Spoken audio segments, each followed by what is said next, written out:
Yeah, TikTok versus Puan Mary Part 4. Oh ya, kita nak bergaduh lagi. Bukan bergaduh. Tak semua video TikTok tu tak bagus. Kita nak komen, bagi feedback, bagi reaction terhadap video-video TikTok yang ada kaitan dengan skincare. Jom, start je terus.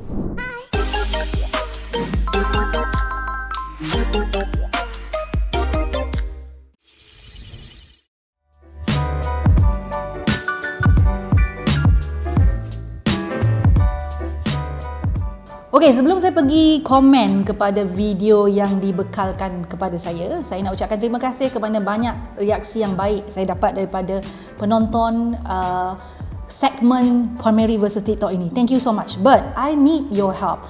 Jika anda menemui mana-mana video TikTok yang anda mahu saya ulas, letakkan di ruang komen because I really want to see what you suggested and hopefully kita feature dalam video yang akan datang. So let's go to the first video. Trộn mạnh thì em trộn mạnh cho các chị, nhưng mà dành cho da lì da đen da ngâm tí nha, nhớ nha. Apa yang dia buat ni? Em sẽ bắt đầu trộn cho các chị đầy đủ và tất cả ở trong đây, trong bancu em je. cả ngày đêm trắng cực kỳ, nó trắng cực kỳ luôn, không có một cái gì phải nói. Okey. Ada dua jenis orang bila tengok video ni. Pertama adalah seperti saya, iaitu terus tengok apa yang dia bancuhkan campur-campur dalam bekas yang dia ada tu, ya. I can say this is somewhat produk timbang kilo lah, macam ni lah dia. Ya, ni lagi bukan lagi timbang kilo, ni lagi hebat daripada timbang kilo. Dia tak timbang pun, dia masuk je berkilo-kilo dalam bekas tu. Memang hebat. Ada orang yang pertama. Kedua, jenis orang yang kedua adalah dia tengok wanita itu. Dia tengok wanita tu ialah tangan dia kan cerah, muka dia cerah. So immediately, walaupun tak faham bahasa dia, kita associatekan kulit yang cerah itu dengan whatever yang dia sedang jualkan. I hope you are not the second one. Because apabila kita menyediakan produk skincare, kita nak sampaikan kepada pengguna, ya. Ini dari sudut pandang penjual ataupun pengeluar. Dia mesti dibuat dalam keadaan yang selamat, bersih, ya, dan dua ciri-ciri ini saya tak nampak pada video ini. Walaupun anda mungkin tengok, wah, wanita tu kulit dia cerah, so I want to be as fair as her, but this is not the product that you are going to buy. Kita tak tahu apa bahan yang dimasukkan. Dia campur-campur macam buat kat dapur saja. Dia guna sudu yang ada kat dapur saja. We do not see any tools yang menunjukkan cara yang dia buat tu selamat ataupun bersih. Don't take the risk. Jangan jadi orang yang taksub nak putih dan sanggup untuk mencederakan kulit, merosakkan kulit dengan beli produk-produk begini. Don't do it, okay? Please don't. This is not a good video. It makes me unhappy, yeah. Dan please avoid daripada terpengaruh. Next video. Video yang kedua ini, mari kita tengok. Saya baru nampak depan dia je ada gambar seorang wanita. Let me play the video, okay? Okay, dia ada jerawat, clindamycin, benzoprol. Oh, ya Allah, muka dia. Ya Allah. Oh, bengkak, swelling. This is swelling. Dia siap bagi tahu, this is way too funny. This is not funny. Okay, what is happening? Alright. So, produk yang digunakan tadi, let me just check again. Produk yang digunakan tadi adalah clindamycin phosphate 1.2% dengan benzoyl peroxide 5%. So what is it? Ini biasanya ubat anti jerawat yang boleh diberikan secara prescription. Tak boleh beli sendiri, tak boleh dapatkan secara online, prescription. And what happened to her is actually one of the side effect. Tapi dia rare lah side effect ni. Unfortunately, dia dapat side effect tu. Bolehkah side effect begini berlaku? Boleh. Memang sangat boleh. So swelling, ya, bengkak muka tu tadi adalah petanda bahawa produk ini mendatangkan atau menyebabkan keradangan atau iritasi pada kulit dia. Nampak sangat menyakitkan, ya, walaupun mungkin orang tengok video ni dengan sound video dia background tu macam lucu, but this is not funny. Sebab swelling tu, bengkak tu bukan saja boleh berlaku pada muka, ya, dia boleh berlaku pada saluran pernafasan, tekak boleh, lidah boleh, walaupun kita sapu dekat muka. Itulah how strong, itulah buktinya how strong the product is. Sebab itu dia prescription. Saya ambil peluang ini untuk nasihatkan mereka yang mengalami keadaan muka berjerawat. Bila kita pakai ubat jerawat, dia ada tahap dia. Dia ada tahap ubat jerawat yang mana kita boleh beli di drugstore tanpa perlu dapat nasihat secara prescription, no medical advice, ya, maksudnya kita boleh dapatkan sendiri ataupun kita panggil OTC. Ada ubat jerawat seperti ini memang memerlukan nasihat doktor. Dan walaupun telah kita beli ubat jerawat tu, sama ada OTC ataupun prescription, salah satu perkara yang mesti kita buat, ya, apa-apa produk skincare ataupun ubat sekalipun adalah kita kena patch test dahulu. So, saya rasa Cik Puan ni dia tak patch test, ataupun mungkin dia patch test tidak berapa cukup. So patch test tu maksudnya adalah ujian yang kecil kita lakukan pada kulit untuk tengok reaksi kulit, ya. Dan kenapa kita ataupun doktor ataupun sesiapa yang bagi ubat ni tak bagi tahu siap-siap side effect ni? Memang dia akan bagi tahu siap-siap, tapi kita tak tahu kulit siapa akan kena macam tu. So that's why patch test is very important. Inilah contoh patch test. Perlunya membuat patch test. Patch test ni biasa kita buat dekat leher, ya, kawasan yang kecil, dekat pergelangan tangan, belakang telinga, ya. Dekat kawasan muka boleh somewhere kecil dulu. Jangan pakai besar dulu. And this one berkemungkinan besar dianggap benda tu biasalah. So apa yang perlu dibuat kalau ini berlaku kepada anda? Let's just say you have that swelling kind of side effect setelah menggunakan ubatan yang bersifat untuk mengatasi masalah kulit, segera berjumpa dengan doktor. Stop pakai, segera berjumpa dengan doktor. Ada kemungkinan besar anda tak serasi dengan produk tersebut, bukan kerana produk itu tak memberi kesan baik pada kulit, tapi kesannya melampau, so you cannot take it. Alright? So, saya ingatkan sekali lagi, jangan beli ubat-ubatan begini walaupun dia efektif, dikatakan oleh orang lain best. It's prescription product. Maksudnya, you must take it with medical advice.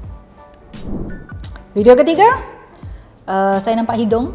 Saya nampak macam ada blackhead. Saya rasa this is something to do with the blackhead. Ada hidung lah, kita tengok dia sapu apa tu?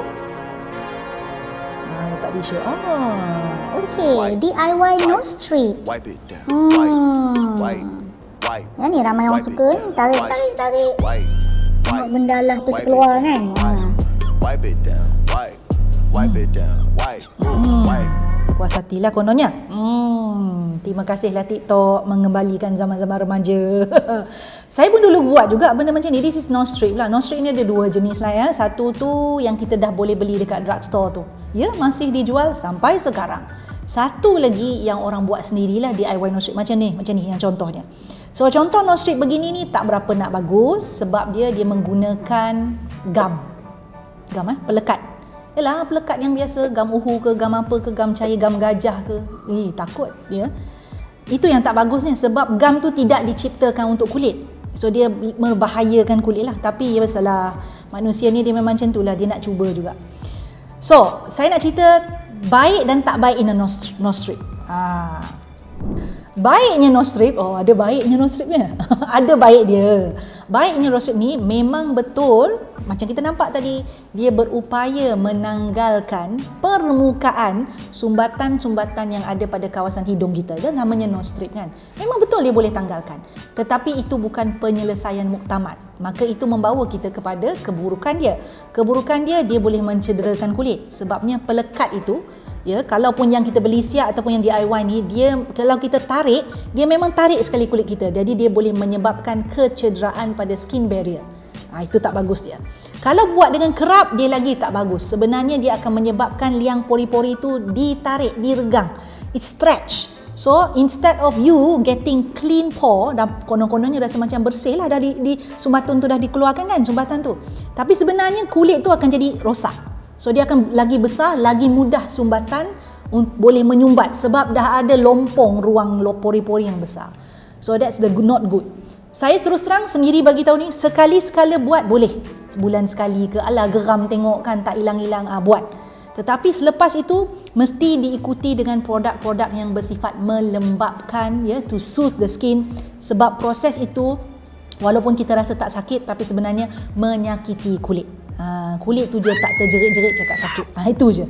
So saya nak nasihatkan, kalau anda nak pakai nose strip ni selayaknya dipakai kalau mana anda dah mencuba bahan-bahan yang lain lah untuk membuang sumbatan pori-pori. What is the better option?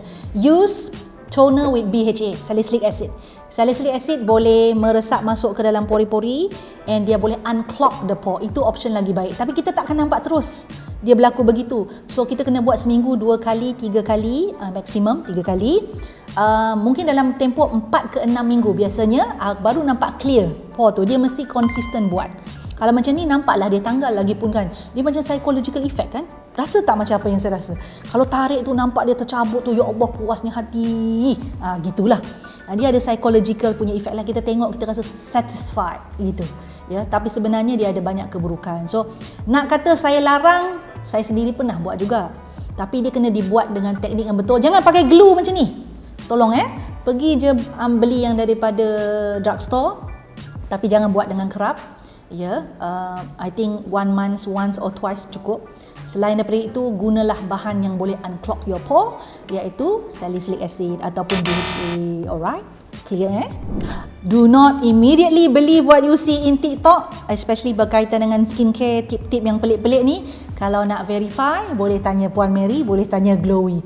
Send the link to us dekat ruang komen and let us have a look and komen di video yang akan datang. Sebabnya version video ini, TikTok versus Puan Mary ni akan ada banyak lagi. And with your help, kita nak dapatkan lebih banyak part lagi. Ni baru part 4, kita part 5, part 6, part 7. And hopefully kita ada banyak video-video yang kita boleh belajar. Sama ada belajar untuk tak buat ataupun belajar untuk buat sesuatu yang betul for your skin.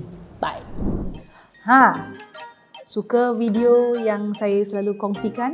Apa kata, jangan apa kata, buat sekarang ya. Subscribe channel saya, like, share dan pastikan tekan butang loceng tu. Yang ada loceng tu, yang cute-cute loceng kecil tu tekan supaya anda mendapat notifikasi setiap kali saya masukkan video baru. Jangan terlepas, jangan tertinggal. Buat sekarang.